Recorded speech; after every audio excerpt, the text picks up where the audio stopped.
Hey guys, Assalamualaikum. It's me Nina and welcome back to Nina Story. Dah banyak video yang Nina ceritakan tentang jenayah kan? Jadi hari ni Nina nak ceritakan pula tentang sejarah Rusia ataupun sejarah kelam dorang. Dari dulu sampai sekarang kita tahu yang negara Rusia ni adalah sebuah negara komunis. Dan Rusia juga merupakan sebuah negara yang terbesar ada dekat dunia ni. Apa yang Nina nak story mori pada hari ni tentang sebuah keluarga diraja yang telah digulingkan dari takhta dia. Dan yang paling sedih tu dorang digulingkan dengan cara yang tak berhati perut dan sangat menyedihkan. So without wasting any time, let's get started.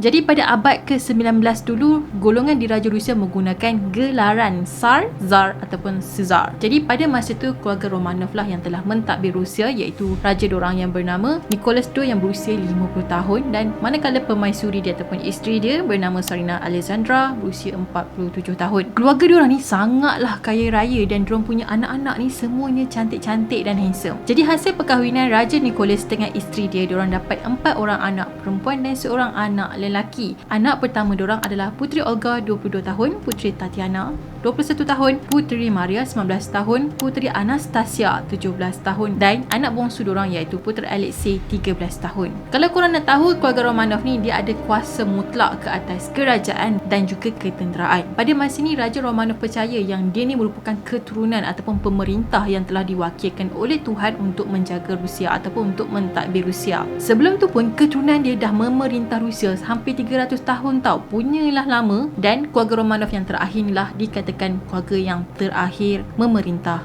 Rusia. Tapi masa Raja Nicholas memerintah Rusia masa tu, negara Rusia ni mengalami masalah ekonomi, masalah ketenteraan dan juga bangunan. Disebabkan kelemahan-kelemahan yang ada pada Rusia ni menyebabkan diorang ni selalu kena serang oleh negara-negara yang lain. Jadi bila dah keadaan ekonomi, bangunan semuanya macam dah rosak, dah uzur kan. So secara automatik rakyat ni dia akan salahkan pihak pemerintah lah. Bila pemerintah tak boleh nak memerintah, tak boleh nak mentadbir dengan baik, jadi rakyat tak akan suka. Jadi Nicholas ni pun telah digulingkan dari takhta dia dan telah terjadinya revolusi Rusia pada tahun 1917. Bermula daripada sinilah institusi diraja Rusia telah pun jatuh sampailah sekarang ni. Ada banyak sebab kenapa Raja Nicholas telah digulingkan dan kenapa terjadinya revolusi tadi. Sebelum revolusi ni terjadi, Rusia memang dah banyak kali dah berperang dengan negara-negara lain. Dan benda ni terjadi sejak tahun 1877 iaitu 63 tahun sebelum terjadinya revolusi tahun 1917. Jadi perang-perang tadi telah melibatkan beberapa negara macam Jepun dan juga Turki sampailah terjadinya Perang Dunia yang pertama. Nak dijadikan cerita, Rusia ni kalah dalam semua peperangan kecuali dengan Turki. Yang tu dia menang. Jadi disebabkan kekalahan yang terjadi dekat Rusia ni, banyaklah rakyat Rusia yang terkorban dan menderita. Lepas tu diorang rasa Raja Nicholas ni macam tak kisah dengan keadaan diorang. So diorang pun sakit hati dan lepas tu adalah kebangkitan dan terjadinya lah revolusi 1917 tu. Bukan tu je, golongan rakyat bawahan dia macam golongan petani hidup tersangatlah susah. Korang bayangkan diorang hari-hari bertani, hari-hari tuai hasil tapi diorang ni tetap kelaparan. Sebabnya populasi rakyat Rusia pada masa tu semakin hari semakin bertambah dan diorang punya populasi ni macam cepat sangatlah membiak kan orang kata. Jadi dalam tempoh 30 tahun dah bertambah sebanyak 30 juta orang tau. Jadi 10 tahun 10 juta. Lepas tu rakyat bawahan dia yang kerja dekat kilang ataupun kerja dekat lombong, diorang punya gaji tu sikit sangat. So diorang ni terpaksa bekerja keras, kerja lebih masa. Lepas tu tak termasuk lagi lah aksiden-aksiden yang terjadi masa diorang buat kerja tu. Tapi gaji yang diorang dapat tu terlalu sikit, tak setimpal dengan apa yang diorang dah buat. Sebab itulah rakyat Rusia ni telah bangkit dan terjadinya revolusi tadi. Dan revolusi ni terjadi 2 kali dalam masa setahun. Sebenarnya Raja Nicholas bukan tak nak tolong rakyat dia menyelesaikan masalah ni, tapi usaha dia tu tak berhasil. Macam yang Nina cakap tadi, revolusi tadi tu kan dia ada 2 kali setahun. So pada bulan Februari tahun 1917 tu, kebangkitan ni diketuai oleh Alexander dan seramai 150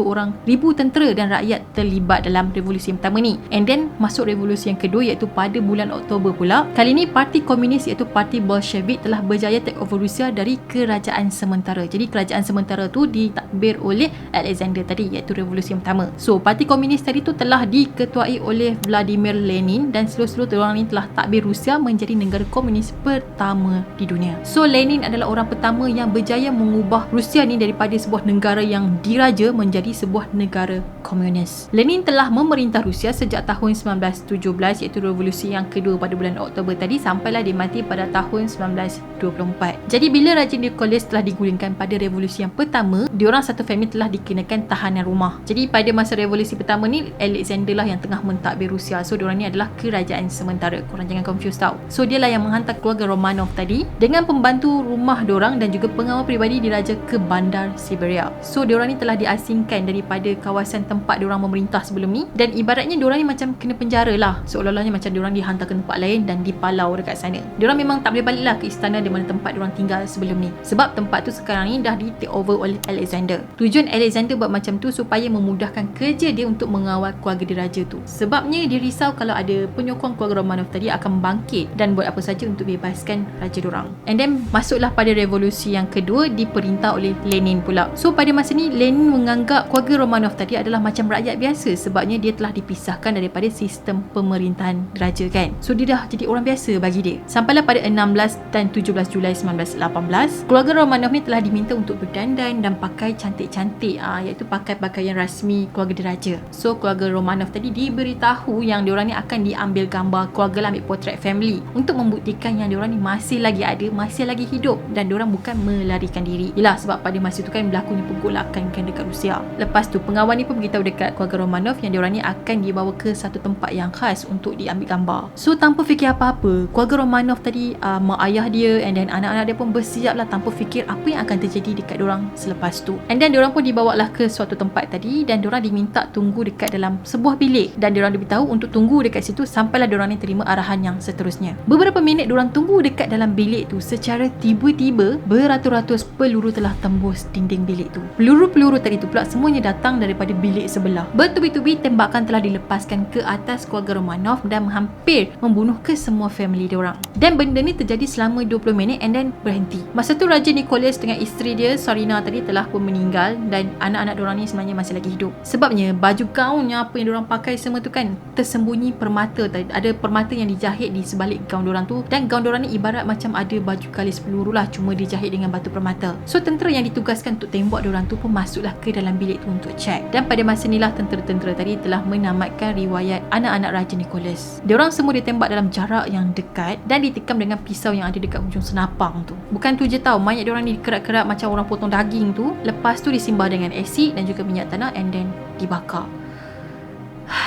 Yang tak ada terbayang diorang ditipu untuk tangkap gambar family, tapi tiba-tiba sebenarnya ada orang yang merancang diorang untuk bunuh diorang, tapi diorang tak tahu. Tapi diorang dah pakai cantik-cantik, dah happy-happy nak tangkap gambar kan, orang kata nak tangkap gambar, tapi tiba-tiba ada je peluru beribu-ribu yang datang bunuh diorang satu family.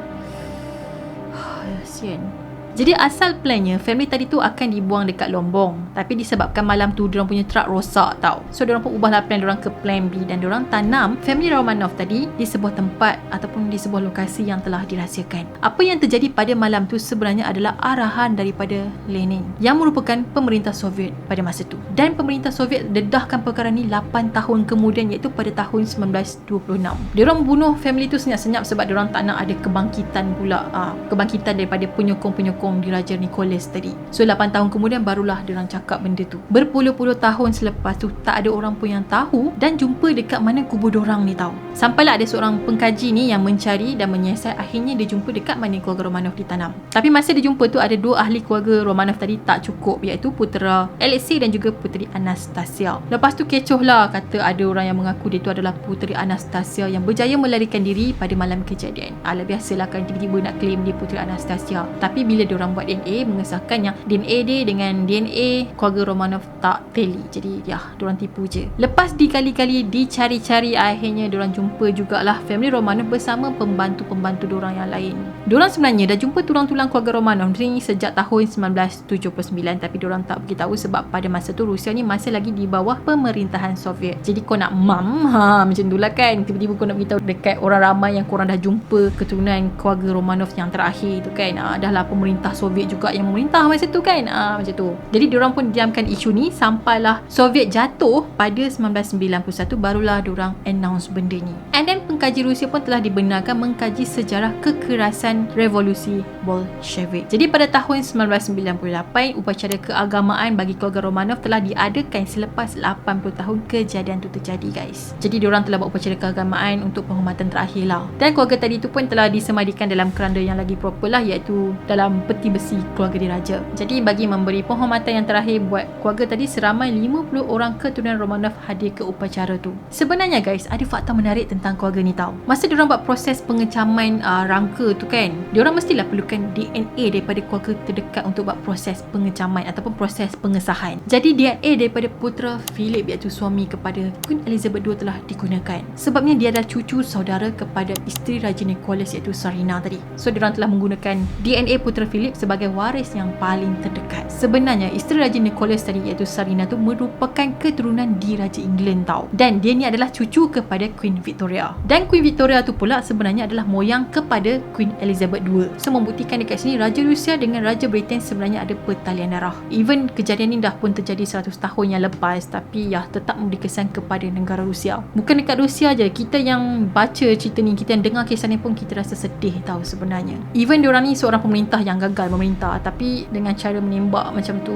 bukanlah solution yang terakhir untuk diorang terima. Masalahnya yang terima tu bukan dia je, anak beranak dia semua. Sian. Okay guys, that's it for today. Itulah sedikit sejarah tentang negara Rusia yang mana dulu ni diorang ada institusi raja dan akhirnya telah digulingkan sehinggalah negara Rusia ni bertukar menjadi sebuah negara komunis pertama di dunia yang mentadbir selama bertahun-tahun sehinggalah diorang ni jatuh balik. Agak menarik sebenarnya kisah ni dan sebenarnya sedih sebab yelah diorang ditipu kan untuk ambil gambar portrait family macam tu, tapi tiba-tiba diorang ni ditembak sampai mati. Okay, kepada korang yang belum lagi subscribe channel Nina, korang boleh subscribe di bawah dan turn on notification. Jangan lupa untuk follow Nina di Instagram. Kita akan jumpa lagi in next video. Bye. Assalamualaikum.